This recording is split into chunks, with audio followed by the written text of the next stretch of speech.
le Prix de France.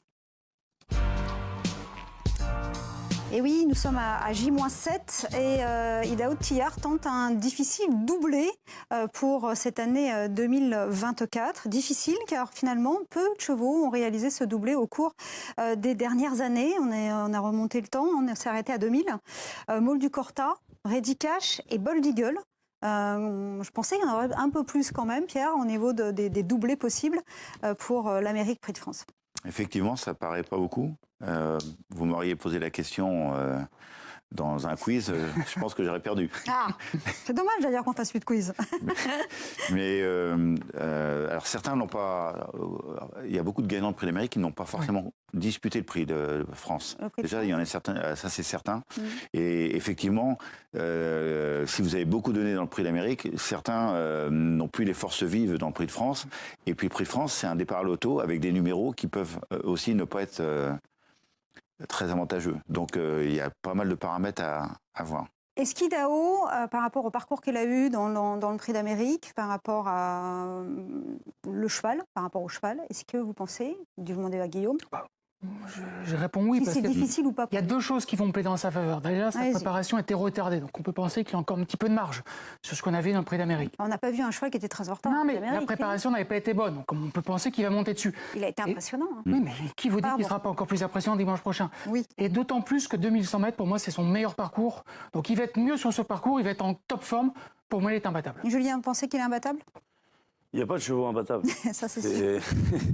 Mais il peut être battu s'il a le 9 et qu'il fait la descente à 3, la plaine à 3, et encore. Puis il a fait dans le Prix d'Amérique, ça ne va pas empêcher de gagner. Voilà, c'est ça. Non, moi, je pense en plus c'est un cheval qui est très froid dans sa tête. Donc, à mon avis, il ne s'est pas fait mal dimanche dernier. Il va être très, très difficile à battre, je pense, ouais. On regarde la stat justement d'Idaho sur le parcours. C'est vrai que ce sont quand même des chiffres qui font plaisir. C'est son truc, les 2100 autos. Hein. Bon, il a gagné toute distance. Là. Alors peut-être qu'il a gagné plus de courses sur les 2100 parce que le programme étant ainsi fait pour lui. Mais on l'a vu. Il a surtout une grosse qualité, c'est qu'il va aussi bien devant qu'en venant de l'arrière-garde. On l'a vu faire une course extraordinaire le jour où il est parti et il s'était lancé au galop. Et après l'entraîne ligne droite, il s'accroche, il prend la roue d'un concurrent. Il va le vent sur 200 mètres. Donc, effectivement, comme vous l'avez rappelé, il a eu deux soucis d'après Thierry Duval-Destin qui s'en étaient pas cachés avant le Prix d'Amérique. Un, il s'était mis un coup. Et il a été obligé de sauter un boulot. Et deux, il avait toussé au moment du Prix de Belgique. Mais le cheval est tellement bon. Et puis, alors, pour le coup, il est tout neuf quand même. Il n'a pas couru à outrance. Donc pour moi, c'est ses opposants qui vont avoir du mal. Ouais, il est déclassé aussi. J'aime pas le terme déclassé. Ah oui, je vous ai vu hésiter, c'est pour ça que je viens à votre secours, Pierre. Non, il n'y a pas de chevaux déclassés, on le sait bien, mais en tout cas, avant le coup, il y a lui et les autres. C'est mieux là comme ça, c'est mieux dit, ça vous plaît? Julien, au secours. Julien, oui, je le martyrise. C'est sûr, déclassé, oui, le mot est... Non, mais c'est vrai que ça ressemble à un Bold Eagle il y a quelques années, un FaceTime plus récemment. C'est vrai qu'on a... C'est de cette trempe-là. Voilà, c'est le vrai crack, le nouveau crack. Et il va être attendu à chaque course maintenant. Ah oui, c'est sûr qu'il a de la pression également. Face à lui, vous l'avez dit, il y aura les deux derniers lauréats du Prix de France, Ampiam et DSM. Si convaincante l'hiver dernier, qu'en pensez-vous par rapport à son Amérique? Est-ce qu'elle a encore ici les moyens de mettre son titre en jeu? Oui, elle va être à mon avis courue différemment que dans le Prix d'Amérique. En étant courue battue, je pense qu'elle peut finir très vite. Je ne la vois pas gagner, mais je pense qu'elle peut finir sur le podium de ce Prix de France. En tout cas, elle fera partie des chances prépondérantes de la course. On est obligé d'attendre avec elle, on est obligé de subir. C'est le regret qu'avait Franck Nivard l'autre jour. Et il a dit on a couru la gagne et on a perdu. Alors que le meeting d'hiver précédent, ils l'ont mené off et elle a fini le vent. Malheureusement, il y a des chevaux, pour être très performants, il ne faut pas avoir peur de la perdre pour la gagner. Mais justement, si on la court battue comme cela, elle a la vitesse pour finir, pour oui. l'a prouvé. Ampia, c'est une super jument. Francky, il a joué son bateau, il a drivé comme ils disent pour gagner. Là, il va faire plus petit bras. Si Idaho n'a pas la course facile, éventuellement, il peut peut-être venir à sa roue. Mais je pense que même si Ampia est dans le dos d'Idaho toute la route, je pense qu'elle va avoir du mal à le passer. Il y a aussi Vivid Waisas qui s'était deuxième l'année dernière, on a vu sur les images, là proposé derrière Ampia et DSM, et puis lauréat il y a 2 ans de cela, lui aussi c'est une vraie bombe, on le dit régulièrement. Il a encore de beaux restes, on l'a vu tout récemment, Pierre. Oui, alors si on avait pris les stats, et je sais que vous les avez adorés, il n'a jamais fait mieux que 4e sur les 2700 mètres de la grande piste à Vincennes. Par contre, les 2100 mètres, c'est vraiment son truc. Mais il a gagné 21 groupes 1 sur les épreuves de vitesse. Alors, tout à l'heure, vous avez dit il a été malheureux. Mais dans le Prix d'Amérique, il y a toujours plein de malheureux. Quand vous drivez battu, vous êtes battu. Il avait du gaz. C'est sûrement la meilleure préparation pour dimanche. Pas très dur, c'est l'avantage. Et voilà, à son âge, il aura fait un bon parcours au moral pour la belle. C'est un truc de journaliste, ça, les malheureux, les notes, non? Non, nous aussi, on regarde. Vous aussi. Quand on fait un papier de notre côté, vous inquiétez pas, on regarde les malheureux. Il y en a plusieurs. Dans le Prix d'Amérique, il n'y a pas que Vivid. Mais c'est sûr que 2100, avec un bon numéro, c'est un client. Regardez justement, Vivid, ce qui s'est passé dans la phase finale. Si on avait parfois les yeux braqués sur Idaho ou sur d'autres. Regardez ce qui lui est arrivé, les côté corde, là, il est enfermé. D'un côté, quand vous ne faites pas course, heureusement que vous finissez un peu. Il n'a pas fait course, il était 4e rideau. Regardez derrière lui, il y avait Emeraude de Baie également qui était malchanceuse. Donc forcément, quand vous ne faites pas le parcours, vous courez petit bras, vous finissez, ce qui était le cas. Il aurait une chance, et pour ma part, j'attends plutôt à Cannes-sur-Mer dans le critérium de vitesse. Je pense que c'est le vrai cheval piste les 1600 mètres. Ouais. Attends, il a une chance pour finir l'arrivée du Prix de France, mais je le préfère à Cannes-sur-Mer. Très bien. Et puis parmi tous ces concurrents du Prix d'Amérique, on a vu le boulet de canon terminé à l'extérieur. Il s'agit de Go On Boy, c'était la note dimanche dernier de ce Prix d'Amérique. Regret ou pas, comment a-t-il encaissé ce Prix d'Amérique 2024? Il était déféré des 4 pieds également, ce Go On Boy. Nous sommes avec Romain Derieux, son entraîneur. Bonsoir Romain, merci d'être avec nous. Bonsoir à tous. Alors à J+7, quelle est maintenant votre impression? Quelles sont vos sensations avec ce Prix d'Amérique 2024? Content d'avoir un cheval qui a bien figuré dans la course. Toujours un peu de regret, évidemment, suite à sa fin de course. Mais comme on dit, voilà, on refait pas les courses et il faut aller de l'avant maintenant. Donc le cheval, en tout cas, il est bien rentré.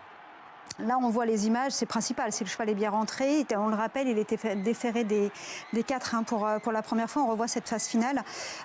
Mi-ligne droite, vous y croyez, vous, pour aller chercher la 4e place?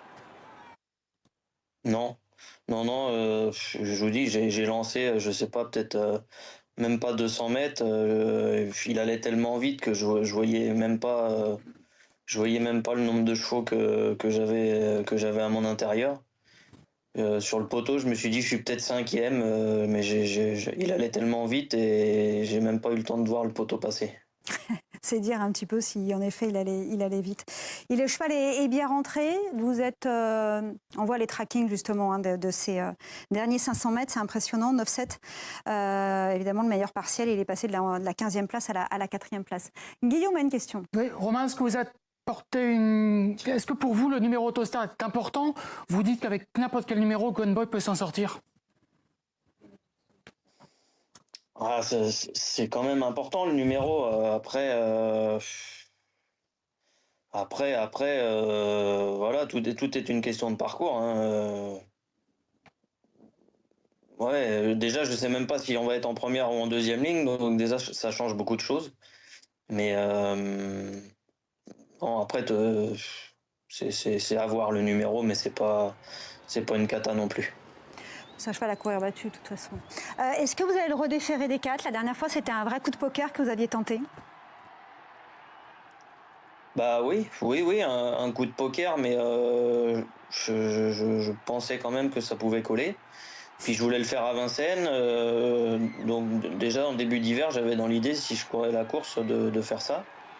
Et puis, non, le cheval, il est bien rentré, d'avoir été déféré, ça l'a pas gêné du tout. Mon maréchal, il l'avait résiné quand même. On avait fait attention de le mettre bien confortable et bien dans ses aplombs. Mais il est bien rentré. Mon maréchal, il m'a donné le feu vert pour déférer, donc je vais voir jeudi au partant qu'est-ce qu'on fait. Ouais, par rapport à sa situation justement derrière la voiture, s'il est en première ou deuxième ligne, suivant comment vous allez appréhender cela? Ouais, voilà, je veux quand même voir un petit peu les numéros. Si je suis derrière, on sait jamais. Et numéro 18 ou des trucs comme ça serait un peu rédhibitoire quand même. Donc à voir. Mais le déferrage, c'est un truc que je sais que je peux utiliser. Et donc après, dans les prochaines courses, je vais pas l'utiliser. Donc ça sera sûrement dimanche. Oui, c'est ça, ça peut ouvrir après en plus d'autres horizons par rapport à d'autres objectifs plus tard. Merci Romain d'avoir été avec nous. C'était important de vous avoir dans l'émission et puis à très vite sur notre antenne. Merci beaucoup Romain. Merci à vous. Au revoir. Gone Boy, c'est vrai que ça change la donne quand on peut déférer les chevaux. Ouais, le cheval avait déjà fait des magnifiques lignes droites, notamment en Suède. Alors, il a pu déférer à Vincennes et avec son maréchal, ils avaient triché un peu, ils avaient bien résiné pour allonger un petit peu le pied et ça l'a beaucoup aidé. Et il avait compensé pour avoir le même poids sur les pieds. Vous m'avez perdu là, Pierre. Oui. Oui, vous m'avez perdu. Expliquez-moi tout ça. Vous aviez résiné pour... il avait été résiné pour... Vous résinez toute la paroi extérieure du pied, et ce qui vous permet de gagner une taille en pointure. D'accord. Hein, et on sait bien que les embleures, il faut laisser du pied. Et pour bénéficier de l'effet d'efferrage, vous enlevez les fers. Ouais. Et vous compensez en mettant ou une cloche ou un bracelet pour avoir exactement le même poids. Pour que le cheval... Et la preuve, c'est que son cheval avait un équilibre parfait et il était magnifique au niveau allure. C'est des petits ajustements, c'est de l'orfèvrerie. Hein. Ah bah oui. Votre métier. Son cheval, il n'a jamais déféré avant, c'est qu'il y a une raison. C'est qu'il avait un doute. Il a dû se dire, peut-être si je le défère, ça va pas aller. Dans un prix d'Amérique, il faut prendre des risques et il l'a fait. Et bien, lui en a appris parce que je pense que maintenant, il peut se dire qu'il peut le déférer. Ouais, ça peut changer la donne. Romain m'a dit, au premier canter, il savait si ça allait passer ou casser. Et il m'a dit, j'ai fait un petit canter et j'avais la banane parce que c'était bon, je sentais que j'avais l'équilibre. Il faut avoir les nerfs solides quand même dans votre métier, messieurs. On va attendre une petite page de publicité. Justement, on va parler de métier d'entraîneur avec vous. Julien, dans quelques instants, restez avec nous.